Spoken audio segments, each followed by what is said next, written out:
Hi hello అందరికి నమస్కారం. So ఇది మా విలేజ్. సో మా డాడీకి రైస్ ఇచ్చేయడానికి పోతున్నాను. సో వ్యవసాయ పనులు మొదలైనవి. అందరం అంటే నేలమ్మ తల్లిని నమ్ముకొని జీవనం సాగిస్తున్న జీవాలు మనము. సో ప్రతి రైతు కూడా అంటే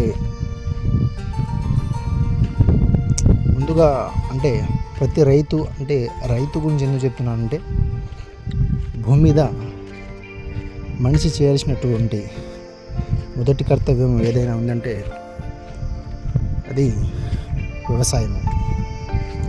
అంటే ప్రధానమైనది, ప్రాథమికమైనది, ముఖ్యమైనది, మనిషికి అత్యంత విలువైనది వ్యవసాయమే.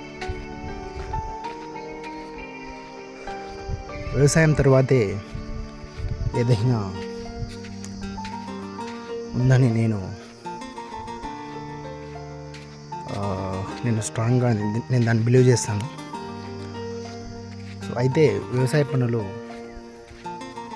మళ్ళీ రానే వచ్చాయి. అందరం అంటే వ్యవసాయాన్ని నమ్ముకొని జీవనం సాగిస్తున్న అందరూ కూడా మేము ఈ పనులని మంచి రెస్పెక్ట్తో, మంచి గౌరవంతో, అంటే మంచి ప్రేమతో పనులను ప్రారంభించండి, భక్తితో చేయండి. వ్యవసాయం చేస్తున్నాను నేను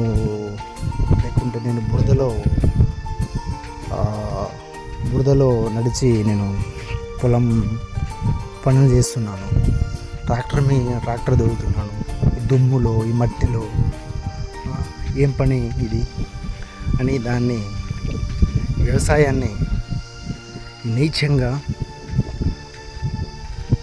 ఒక తక్కువతనంగా చూడకండి. ఈ భూమి మీద మనకు ఏదైనా విలువైనటువంటి కర్తవ్యము, పని ఏదైనా ఉందంటే అది వ్యవసాయం ఒకటే. సో వ్యవసాయాన్ని చులకనగా, తక్కువ భావనతో, ఒక నీచపు భావనతో చూడకండి. ఒక దేశానికి అవ్వచ్చు, ప్రపంచానికి అవ్వచ్చు, వెన్నెముక లాంటిది వ్యవసాయం. వ్యవసాయం బాగుంటేనే, అంటే వెన్నెముక బాగుంటేనే ఒక జీవి ఎలా నిఠారుగా, దృఢంగా, గట్టిగా నిలబడగలుగుతుందో అలాగే ఒక దేశమైనా, ప్రపంచమైనా నిఠారుగా, దృఢంగా, అన్ని రకాలుగా, అన్ని రంగాలలో అభివృద్ధిగా ఉండాలంటే వ్యవసాయము అత్యంత విలువైనది, చాలా అంటే ముఖ్యమైనది. సో అటువంటి ముఖ్యమైనటువంటి జీవనానికి మూల ఆధారమైనటువంటి వ్యవసాయాన్ని ఒక నీచపు భావనతో, తక్కువ భావనతో, పోలికలు చేసుకునే ఇతరులతో అంటే మీరు చేసినటువంటి భూములను నాశనము, ఒక అపరాధ భావనతో మీ భూములలో మీరు చేసేటటువంటి కర్తవ్యాలను ఎటువంటి అంటే ఒక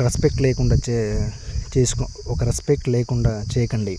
రెస్పెక్ట్తో చేయండి వ్యవసాయాన్ని, బాగుంటుంది. వ్యవసాయం మీద చాలా వీడియోస్ నేను చేస్తాను ఇక ముందు. వ్యవసాయాన్ని రెస్పెక్ట్ఫుల్గా, ఒక భక్తితో చేయాలి.